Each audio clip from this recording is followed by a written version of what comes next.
guys, it's Kellie. So today I'm going to be reading Percabeth Fanfiction. You guys seem to ask me a lot if I read fanfiction, specifically Percabeth or Percy Jackson related fanfiction, or if I'm on Wattpad, and the answer is I used to read fanfiction. I used to be on Wattpad. I still have an account, I believe, but I don't go on it at all. I used to write fanfiction. Surprise, surprise.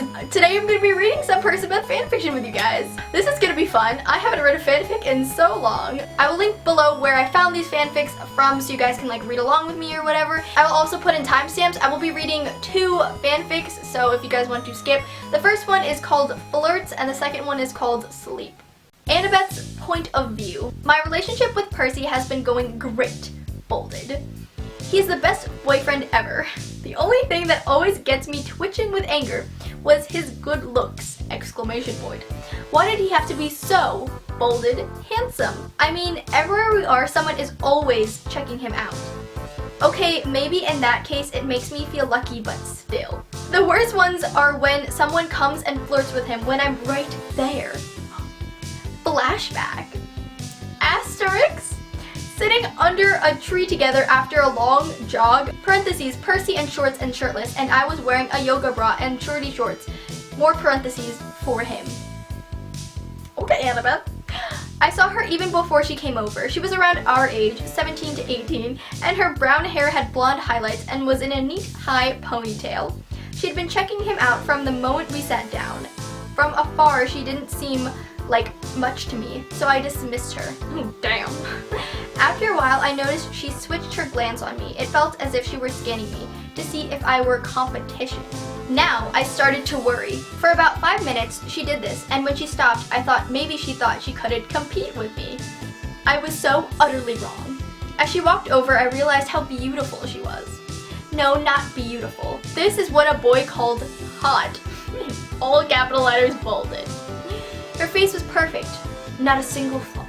She had a curvy body, big breasts, and a huge ass that moved as she walked. I was terrified. I felt as if my heart wanted to switch places with my stomach. Hi, she said, tapping her shoulder and bending down, putting her breast inches from his face. I'm Emily. Hi, can I help you? Percy said, moving his body so that he wasn't so close to her. Sure you can. She sat on his lap, putting her arms around his neck. I could tell Percy was uncomfortable, but I was in too much of a shock to even look at them. I just sat looking down, trying to remember my name. What is your name? Percy. How old are you? 18. Me too. We have so much in common. As I was regaining my concentration, I looked up and saw her lunge towards Percy and press her lips on his. Why? It only lasted 2 seconds because he pushed her away. Good boy, Percy. She was about to throw herself at him again when I stepped in. I blocked her way and slapped her across the face. She glared at me. You bitch, she yelled as she ran off. I think I scared her. Of course you did. Percy was quick to start apologizing. Oh, he is so cute. It wasn't your fault, I told him. Yes, it was. I should have stopped her. I'm so sorry, Annabeth. He was such a seaweed brain sometimes, but I loved him for it. If I say it was your fault and let you buy me flowers, will you stop complaining? I asked. He nodded. Flashback ends. To be truthful, I think Percy was a lot more pissed than I was. He was extremely nice and charming that day, and when he did something wrong, he would curse himself out. Most of the time, he's oblivious to it though. He doesn't notice the girl flirting with him. I'm not sure if I should like him even more for that, or be even more pissed off at him. He might be a seaweed brain, but I know for sure that he loves me, or at least cares for me. And so do I. Wait, does that mean you care for yourself too? What? You could totally tell that was written by some like 10-year-old. Sigh. I love reading those kind of fanfics though because they're funny to make fun of. Like the grammar is like atrocious and everything. Alright, so the next fanfic I will be reading is called Sleep. I found this one on Tumblr and it looks significantly better than the last one, so hopefully this is a good one. Annabeth creeps slowly into cabin 3, taking off her cap and placing it on top of the desk, shimmering into vision. She stalked to the only occupied bed in the room and plopped down. Percy, she called. He didn't react. Percy, she whispered exasperatedly. He groaned. I can't sleep. Sucks, I can, he mumbled in a husky, sleeping voice. Annabeth huffed in indignance. Well, gods, I love you too, she said sarcastically, crossing her arms. He softened at her words and rolled on the bed to face her. He pulled the sheet from under her and patted the bed beside him. She smiled slightly and slid next to him, shuffling closer, and burying her face in the crook of his neck. She smiled softly to her and wrapped his arms around her. He closed his eyes, sighing contentedly. Finally, he'd get some sleep. 5 minutes later, she spoke again. "I'm still not sleepy," Percy groaned loudly, letting go of her and turning his back to her. "Hey," she complained. "Go to sleep, Annabeth. I would love to. It's not my fault I can't." "Good night," he said decidedly. "Percy," she called. He didn't answer. "Percy," she called again. He didn't show any signs of hearing her. "Don't ignore me," she hissed. He did just that. She breathed in, flushing in anger, poking him angrily in the ribs. "You're just going to turn around and sleep?" "That's pretty much the plan, yeah," he said sarcastically. She poked him again, this time in the middle of his back. "Could you not do that?" he asked annoyedly. "No, I'm going to poke you until you stay awake with me," she growled, uncharacteristically childish. True, she is acting like a little kid. Annabeth would be like, "Bitch, I don't need you anyway." "Have your way then." She was about to kick him frustratedly when his words stopped her. Fine, she'd have her way. She shuffled forward, wrapping a leg around his waist, arms going around his back to his chest. She moved her hands up and down slowly, fingers catching on the hem of his shirt and unceremoniously sliding it up. His eyes snapped open. "Oh, damn."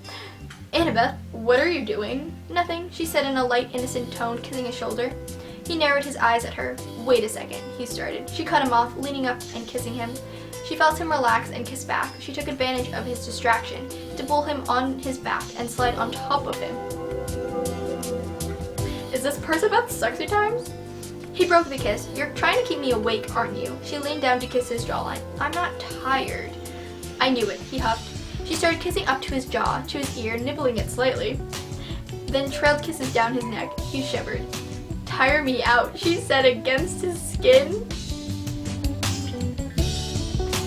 Suddenly, he was wide awake and acutely aware of everywhere she was touching him.